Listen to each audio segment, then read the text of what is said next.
Hello Starian. NEET express rapid series में हम लोग एक नया चैप्टर स्टार्ट करते हैं, बॉडी फ्लूइड एंड सर्कुलेशन। जैसा कि पहले हमने बताया था कि इस चैप्टर में हम लोग जितने भी इंपॉर्टेंट पॉइंट्स हैं, जो भी बोल्ड लाइंस हैं, उनको डिस्कस करेंगे। इससे 10 मिनट में पूरा चैप्टर रिवाइज हो जाएगा। हमें कॉन्फिडेंस आ जाएगा कि मेजर जितनी भी चीज़ें हैं वो हमने रिवाइज कर लिया। तो सबसे पहले यहाँ पे देखिए, मेजर लाइन में यहाँ पे ब्लड लिखा है। ब्लड आप जानते हैं ये फ्लूइड कनेक्टिव टिश्यू है, और ये बेसिकली बाइंडिंग द दो ऑर्गन के बीच फ्लो करता है, इसीलिए इसको कनेक्टिव टिश्यू कहा गया। और ब्लड के बारे में आप पता है, इसमें सॉलिड पार्ट होता है, दैट इज कॉल्ड हिमेटोक्रिट। और जो लिक्विड पार्ट होता है उसको प्लाज्मा। सॉलिड पार्ट 45% होता है, जिसमें आरबीसी, डब्ल्यूबीसी और प्लेटलेट्स आते हैं। और जो लिक्विड पार्ट होगा दैट इज कॉल्ड प्लाज्मा, जो कि 55% पार्ट होगा, जिसमें मेजर वाटर होते हैं। इसके अलावा कुछ सॉल्युबल प्लाज्मा प्रोटीन होते हैं।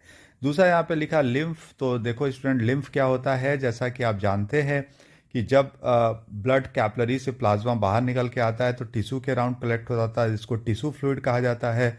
और ये टिश्यू फ्लूइड लिम्फेटिक्स या लिम्फ वेसल्स के थ्रू ड्रेन होके बाहर आते रहते हैं, जिसमें कि लिम्फ नोड के द्वारा उसमें कुछ लिम्फोसाइट ऐड कर दिए जाते हैं। तो ऐसे फ्लूइड्स को, जो कि टिश्यू फ्लूइड जिसके अंदर लिम्फोसाइट ऐड कर दिया है, दैट इज कॉल्ड लिम्फ। और इसमें बेसिकली लिम्फोसाइट होते हैं। तो इस तरह से आपने देखा यहाँ पे दो जो मेन बोल्ड हेडिंग थी वो आपने देखा। इसके बाद नेक्स्ट देखते हैं, यहाँ पे देखिए लिखा हुआ एरिथ्रोसाइट्स। तो एरिथ्रोसाइट्स कहा जाता है रेड ब्लड कॉर्पसल्स को, यानी आरबीसीज को। और आपको पता है कि ये आरबीसी जो होती है, मेनली इनका काम होता है transport of gases, respiratory gases. और साथ ही साथ इसके अंदर हीमोग्लोबिन होता है। ये बाई कॉनकेव सर्कुलर स्ट्रक्चर होता है। और मेल में आपको पता है 5.5 मिलियन आरबीसी होती है पर क्यूबिक मिलीमीटर, और उसी तरह फीमेल में अराउंड 5 के आसपास होती है। इसके अंदर जो हीमोग्लोबिन होता है वो 12 से 16 ग्राम तक होता है 100 ml ब्लड में। अगर आप देखें तो बेसिकली आरबीसी जो होता है, एक उसकी लाइफ स्पैन 120 डेज है। 120 डेज के बाद इसको डिस्ट्रॉय किया जाता है स्प्लीन में, तो इसलिए कहते हैं spleen is the graveyard of RBC. और इस तरह ल्यूकोसाइट की बात करें, इसको डब्ल्यूबीसी या वाइट ब्लड कॉर्पसल्स कहते हैं। ये न्यूक्लिएटेड स्ट्रक्चर होते हैं। टोटल काउंट 6000 से 8000 सेल्स होता है। और ये बेसिकली इसको अगर डीएलसी की बात करें तो इसको दो पार्ट पे डिवाइड कर सकते हैं, ग्रेनुलोसाइट और एग्रेनुलोसाइट। ग्रेनुलोसाइट्स में ग्रैन्यूल्स पाए जाते हैं, साइटोप्लाज्मिक ग्रैन्यूल, जैसे कि न्यूट्रोफिल्स, स्नोफिल और बेसोफिल्स आएंगे। और एक ग्रेनुलोसाइट में लिम्फोसाइट और मोनोसाइट आते हैं। ठीक है, तो ये न्यूक्लिएटेड डब्ल्यूबीसी सेल्स है। और बेसिकली इनका जो रोल होता है, इम्यूनिटी में इन्वॉल्व होते हैं, आपके बॉडी को प्रोटेक्शन देते हैं। ठीक है, तो ल्यूकोसाइट हो गया। इसके बाद देखते हैं, यहाँ पे लिखा है थ्रोम्बोसाइट। थ्रोम्बोसाइट्स को प्लेटलेट्स कहा जाता है। प्लेटलेट्स बेसिकली ये भी नॉन न्यूक्लिएटेड सेल्स होते हैं जो रेड बोन मैरो में बनते हैं। और इनका मेजर रोल होता है ब्लड क्लॉटिंग में हेल्प करते हैं, क्योंकि ये थ्रोम्बोसाइट्स रिलीज करते हैं, जिससे थ्रोम्बोकाइनेज एंजाइम निकलता है। नॉर्मल काउंट की बात करें तो 1.5 लाख से 3.5 लाख सेल्स होते हैं। और ये बेसिकली इनकी लाइफ स्पैन लगभग 7 डेज होती है। और अगर प्लेटलेट्स काउंट कम हो जाता है तो इसको थ्रोम्बोसाइटोपीनिया कहा जाता है, यानी डिक्रीज प्लेटलेट काउंट, जिससे कि ब्लड क्लॉटिंग में प्रॉब्लम्स क्रिएट होती है। तो इस तरह से स्टूडेंट आपने देखा। अब इसमें नेक्स्ट हेडिंग देखते हैं। यहाँ पे ए बी और ओ दिया है। It is a type of blood grouping. और ये जो टाइप ऑफ ब्लड ग्रुपिंग होता है, 4 ब्लड ग्रुपिंग, ये इस बेसिस पे होता है कि जो आरबीसी के सरफेस पे जो एंटीजन्स होते हैं, वो एंटीजन ए और एंटीजन बी अगर ये प्रेजेंट है तो इसके बेसिस पे क्लासिफिकेशन किया गया है। एंटीजन ए क्या है? तो बेसिकली अगर आरबीसी पे एक एंटीजन है जो आरबीसी के सरफेस पे होता है, अगर प्रेजेंट है तो उसको ए ब्लड ग्रुप कहते हैं। इसी तरह से अगर बी एंटीजन प्रेजेंट है तो बी ब्लड ग्रुप कहते हैं। अगर ए बी दोनों एंटीजन प्रेजेंट है तो ए बी ब्लड ग्रुप कहते हैं। और अगर कोई भी एंटीजन नहीं है तो ओ ब्लड ग्रुप कहा जाता है। तो ये depend upon the surface antigen, it is classified into 4 group, that is A B and O. इसी तरह सिमिलरली जो प्लाज्मा में एंटीबॉडीज होती हैं, एंटीबॉडीज सेम नहीं हो सकती, क्योंकि आपको पता है एंटीजन एंटीबॉडी आपस में रिएक्ट करते हैं। तो अगर ब्लड ग्रुप ए है तो प्लाज्मा के अंदर एंटीबॉडी जो होगा एंटी बी होगा। ठीक है, अगर बी ब्लड ग्रुप है तो प्लाज्मा के अंदर एंटीबॉडी एंटी ए होगा। ए बी ब्लड ग्रुप के अंदर अगर बात करें तो इसमें कोई एंटीबॉडीज़ नहीं होंगे। और ओ ब्लड ग्रुप की बात करें तो इसमें ए बी एंटीबॉडीज़ होगी। तो यहाँ पे एक चार्ट बना है, इसको आप देख सकते हैं कि ब्लड ग्रुपिंग के आधार पे जो चार्ट बनाया गया, universal donor blood group O blood group को कहा जाता है। इसी तरह से universal recipient blood group A B blood group को कहा जाता है। अब यहाँ पे एक नेक्स्ट दिया है आर एच पॉजिटिव। और आर एच निगेटिव। सिमिलरली जैसा अभी हमने बताया कि ब्लड ग्रुपिंग की गई थी आरबीसी के सरफेस पे एंटीजन, इसी तरह से एक सिमिलर एंटीजन आरबीसी के सरफेस पे पाया गया जिसको हम लोग आर एच एंटीजन कहते हैं। और ये antigen basically first time Rhesus monkey में ऑब्जर्व किया गया था उनके आरबीसी पे। तो इसी तरह से ह्यूमन आरबीसी के सरफेस पे एक एंटीजन होता है, इसको आर एच एंटीजन कहते हैं। तो those individual who has R H antigen that is called R H positive, and those who has R H antigen absent that is called R H negative. और ऐसा देखा गया है कि मेजॉरिटी ऑफ पॉपुलेशन लगभग 80% ह्यूमन्स में R H antigen होता है। जैसे हम लोग कहते हैं हमारा ब्लड ग्रुप ए पॉजिटिव है या बी पॉजिटिव है, तो positive negative basically R H antigen को शो करता है। अगर पॉजिटिव है तो आर एच एंटीजन प्रेजेंट है, और नेगेटिव है तो आर एच एंटीजन एब्सेंट है। देखो आर एच इनकम्पेटिबिलिटी से सभी को पता है ये होता है एरिथ्रोब्लास्टोसिस फिटालिस, जिसको एचडीएन कहते हैं, हीमोलिटिक डिसऑर्डर ऑफ न्यूबॉर्न। इसमें क्या होता है कि अगर आर एच इनकम्पेटिबिलिटी होगी तो उसकी वजह से फीटस जो होता है, यूजुअली फर्स्ट फीटस तो सरवाइव कर जाता है बट सेकेंड फीटस अबॉर्ट कर जाता है, क्योंकि बेसिकली जब पहला बच्चा पैदा हो रहा होता है तो प्लेसेंटा रप्चर होने की वजह से जो फीटस का ब्लड है आर एच पॉजिटिव वो मदर के ब्लड से एक्सपोज हो जाता है, जिससे मदर की बॉडी फर्दर एंटीबॉडी बनाने लगती है आर एच के एंटीजन के अगेंस्ट। और जब मदर के बॉडी में एंटीबॉडी बन जाते हैं तो फर्दर केसेस में एंटीजन एंटीबॉडी रिएक्शन होता है, जिसको इरिथ्रोब्लास्टोसिस फिटालिस कहते हैं। अब इसमें यहाँ पे कोई भी आपको बोल्ड लाइन नहीं दिख रहा है। लिम्फ के बारे में भी मैंने बताया। अब देखिए सर्कुलेटरी सिस्टम, सिस्टम क्या होता है? सिस्टम ऑर्गन से बने होते हैं, और ऑर्गन में सर्कुलेशन में कौन कौन से ऑर्गन आएंगे? तो हार्ट आएगा, ब्लड वेसल्स आएंगे, आर्टरी वेन्स, और साथ ही साथ जो है कैपिलरीज हैं, ये सब सर्कुलेटरी सिस्टम का पार्ट है। दो टाइप का होता है, ओपन टाइप और क्लोज टाइप। देखो ओपन टाइप सर्कुलेशन क्या होता है कि जब हार्ट ब्लड को किसी बड़े चैम्बर में या साइनस के अंदर पंप करता है और उससे फिर बॉडी टिश्यू में डायरेक्टली ब्लड पहुंच जाते हैं, तो इसको ओपन टाइप कहते हैं। और ये बेसिकली ऑर्थोपोड, मॉलस्क इन सबों में पाए जाते हैं। इसी तरह से क्लोज टाइप सर्कुलेटरी सिस्टम क्या होता है कि हार्ट जो है वो ब्लड को ब्लड वेसल्स के अंदर पंप करता है और ब्लड वेसल्स पूरे बॉडी में ब्लड को सर्कुलेट करता है। तो ऐसे इवोल्यूशन के टाइम में first time close type circulatory system Annelida phylum में आया। इसके बाद आप कॉर्डेटा वगैरह में देख सकते हैं, लेकिन मॉलस्क का ऑर्थोपोड्स में किस तरह से होता है? ओपन टाइप का सर्कुलेशन होता है।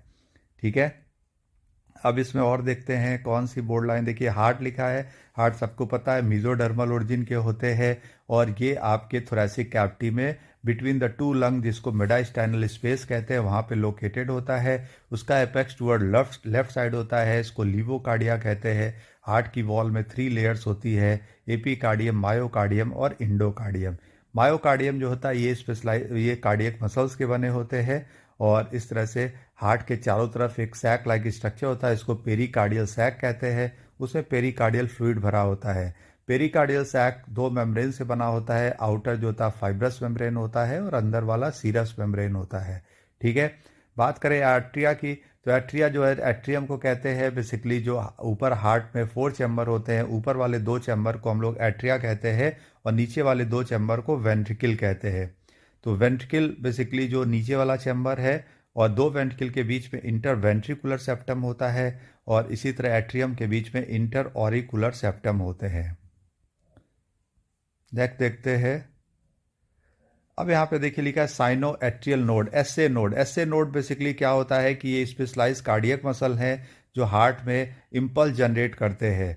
तो एसए नोड जो होता है, जहाँ पे राइट एट्रियम में सुपीरियर वेना केवा होती है, उसके पोस्टीरियर साइड में पोस्टीरियर एट्रियल वॉल पे लोकेटेड होता है, और ये सबसे ज़्यादा इम्पल्स जनरेट करता है, इसीलिए इसको पेसमेकर भी कहा जाता है। दूसरा एट्रियोवेंट्रिकुलर नोड, एवी नोड, ये इंटर एट्रियल सेप्टम जो होता है, इसमें राइट कॉर्नर पे लोअर साइड में होते हैं, और इससे बंडल ऑफ हिज निकलता है जो कि इंटरवेंट्रिकुलर सेप्टम में होते हैं, और पूरे हार्ट में कंडक्शन को ये स्प्रेड करते हैं। तो एवी नोड को हम लोग पेस सेटर भी कहते हैं। ये लगभग 45 बीट पर मिनट का जनरेट कर सकता है, और SA node main specialise cardiac muscle जो कि 75 बीट पर जनरेट करता है, इसलिए इसको पेसमेकर कहा जाता है। ठीक है, अब यहाँ पे देखते हैं और कोई भी बोल्ड लाइन में अगर लिखा होता है। हाँ, तो देखिए यहाँ पे अब देखिए, जैसा कि सीधे अगर हम लोग पी वेव की बात करें, ईसीजी की बात करें, तो ईसीजी क्या होता था? ईसीजी इलेक्ट्रिकल एक्टिविटी होती थी हार्ट की, जिसको हम लोग इंस्ट्रूमेंट जिसका नाम था इलेक्ट्रोकार्डियोग्राफ उससे रिकॉर्ड करते थे और एक प्लेन पेपर पे डिस्प्ले किया जाता था। यहाँ पे पी वेव की बात कर रहा है, तो पी वेव बेसिकली जब एसए नोड से इम्पल्स जनरेट होती है तो एट्रियल मसल डीपोलराइज होती है, और इसी को हम लोग बेसिकली डीपोलराइजेशन ऑफ एट्रिया कहते हैं। ये पी वेव से रिप्रेजेंट करता है। तो ये यहाँ पे हो गया कि P wave means depolarisation of SA node atrial wall, जो कि एसए नोड से इम्पल्स जनरेट करने को बताता है। इसी तरह से लिखा डीपोलराइजेशन ऑफ वेंट्रिकल। तो देखो बेटा, डीपोलराइजेशन ऑफ वेंट्रिकल तब होता है जब स्प्रेड करती है इम्पल्स एवी नोड से बंडल ऑफिस के थ्रू पूरे परकिंजे फाइबर में, यानी इंटरवेंट्रिकुलर कंडक्शन होते हैं। तो वेंट्रिकल की वॉल में जब इम्पल्स स्प्रेड करता है तो वेंट्रिकल कॉन्ट्रैक्ट करेगा, जिसको हम लोग डीपोलराइजेशन ऑफ वेंट्रिकल कहते हैं। देखो नॉर्मली मसल्स जो होती है पोलराइज होती है, और इसमें एक्शन पोटेंशियल जो होता है, इसमें रेस्टिंग पोटेंशियल डेवलप होता है।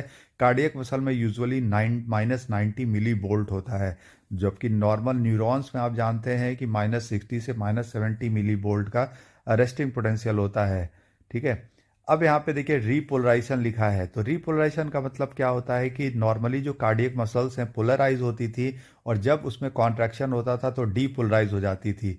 तो कोई भी मसल जब कॉन्ट्रैक्शन फेज में है तो वापस रिलैक्स होनी है उसको, तो रिलैक्सेशन को हम लोग रीपोलराइजेशन कहते हैं। और रीपोलराइजेशन बेसिकली की जो टी वेव से रिप्रेजेंट करता है, टी वेव बताता है कि जो वेंट्रिकल कॉन्ट्रैक्ट हुई थी वापस रीपोलराइज हो रही है। अब यहाँ पे डबल सर्कुलेशन में कोई भी बोल्ड लाइन, यहाँ पे देखिए हाई ब्लड प्रेशर बता रहा है। हाई ब्लड प्रेशर को हाइपरटेंशन कहते हैं। हाइपरटेंशन बेसिकली क्या है, देखिए जब नॉर्मल ब्लड प्रेशर किसी पर्सन का 120 सिस्टोलिक और 80 डायस्टोलिक होता है, और ये कभी कभी पेरिफेरल रेजिस्टेंस या एजिंग के वजह से, ओल्ड एज में पेरिफेरल रेजिस्टेंस की वजह से प्रेशर राइज कर जाता है। तो सिस्टोलिक प्रेशर अगर 140 और डायस्टोलिक 90 से अधिक हो तो बेसिकली इसको हम लोग हाई ब्लड प्रेशर बोल सकते हैं। लेकिन ओल्ड एज में चूंकि आर्टरी स्टिफ हो जाती है तो ऐसे में नॉर्मल ब्लड प्रेशर भी उनका 140/90 तक हो जाता है। ठीक है। लेकिन ध्यान रखिएगा, नॉर्मल पर्सन में अगर 120/80 नॉर्मल प्रेशर है, और अगर यही 140 से अबव जा रहा है या 150 से अबव जा रहा है तो इसको हाई ब्लड प्रेशर कह सकते हैं। हाइपरटेंशन की वजह से जो स्मॉल कैपलरीज हैं वो रप्चर कर सकती है, डैमेज हो सकता है, ब्लड लीक कर सकता है, जिसकी वजह से स्ट्रोक हो सकता है, या आप कह सकते हैं कि ब्लड हिमरेज हो सकता है ब्रेन में, या फिर आप बॉडी में कहीं भी हिमरेज हो सकता है। ठीक है। तो ये high blood pressure, spleen damage हो सकती है, तो high blood pressure kidney damage हो सकता है। इसी तरह से लिखा है करोनरी आर्टरी डिजीज, जिसको कैड कहते हैं। देखो करोनरी आर्टरी डिजीज बेसिकली क्या है कि हार्ट को जो ब्लड सप्लाई करती है करोनरी आर्टरी, अगर उसके अंदर कोलेस्ट्रॉल डिपॉजिट हो जाता है तो आर्टरी नैरो हो जाती है, और इसकी वजह से हार्ट की वॉल में ब्लड की सप्लाई डिस्टर्ब हो जाएगी। तो इसकी वजह से मायोकार्डियल इस्चीमिया, मायोकार्डियल इन्फ्रैक्शन तक हो सकता है। इसको हम लोग एथेरोस्क्लेरोसिस कहते हैं, जिसमें कि बैड कोलेस्ट्रॉल, कैल्शियम सॉल्ट के साथ साथ कुछ fibrous tissue lumen of artery के अंदर डिपॉजिट हो जाते हैं, जिससे आर्टरी ल्यूमेन हो जाती है, ल्यूमेन नैरो हो जाता है, और इसमें ब्लड सर्कुलेशन में दिक्कत आती है। अब यहाँ पे लिखा है एंजाइना। देखो एंजाइना क्या होता है, एंजाइना बेसिकली चेस्ट पेन को कहते हैं, एंजाइना पैक्टोरिस। जब करोनरी आर्टरी में ब्लॉकेज होता है तो उसकी वजह से चेस्ट रीजन में बहुत सीवियर पेन होता है, जिसको एंजाइना पैक्टोरिस कहा जाता है, और ये बेसिकली मायोकार्डियल इस्चीमिया को बताता है, जिसकी वजह से फिर आगे कार्डियक अरेस्ट, आप कह सकते हैं हार्ट फेल कर सकता, कार्डियक अरेस्ट हो सकता है, इवन डेथ हो सकती है, मायोकार्डियल इन्फ्रैक्शन हो सकता है। अब यहाँ पे एक टर्म है हार्ट फेल्योर। हार्ट फेल्योर क्या होता है, कभी कभी देखिए हार्ट की पंपिंग एक्टिविटी रहती है, बट हार्ट उतना ब्लड पंप नहीं कर पाता जितना बॉडी को डिमांड होती है। उस कंडीशन में इसको हार्ट फेल्योर कहते हैं, मतलब कि बॉडी को जितना नीड है ऑक्सीजन की, ब्लड की, वो हार्ट पंप ना कर पाए, that is called heart failure. तो हार्ट फेल्योर में सडन हार्ट स्टॉप नहीं करता, मतलब हार्ट पंप कर रहा है बट सफिशिएंट ब्लड की सप्लाई नहीं दे पा रहा है, that is called heart failure. अब इसी तरह से एक होता है कार्डियक अरेस्ट। कार्डियक अरेस्ट में सडनली हार्ट जो होता है स्टॉप कर जाता है, जिससे कि ब्लड की सप्लाई बंद हो जाती है, और इवन इससे डेथ हो सकती है। तो डियर स्टूडेंट्स, आपने देखा है अभी जितने भी बोल्ड लाइन थी इस चैप्टर्स में, आपने केवल 10 से 12 मिनट्स के अंदर इस पूरे चैप्टर को रिवाइज कर लिया, और ये सीरीज चलती रहेगी। ये खासकर बिगनर्स के लिए या जो लोग चैप्टर्स रिवीजन करना चाहते हैं बहुत तेज़ी से, उनके लिए काफ़ी यूज़फुल होने वाला है। इसी तरह इस सीरीज़ में इसका नाम रहेगा NEET express series, rapid revision series. इसमें हम लोग आगे नेक्स्ट चैप्टर इसके बाद देखेंगे excretory product and their elimination. तो स्टूडेंट आज के लिए इतना है। उम्मीद करते हैं कि आपको ये काफ़ी अच्छा लगा।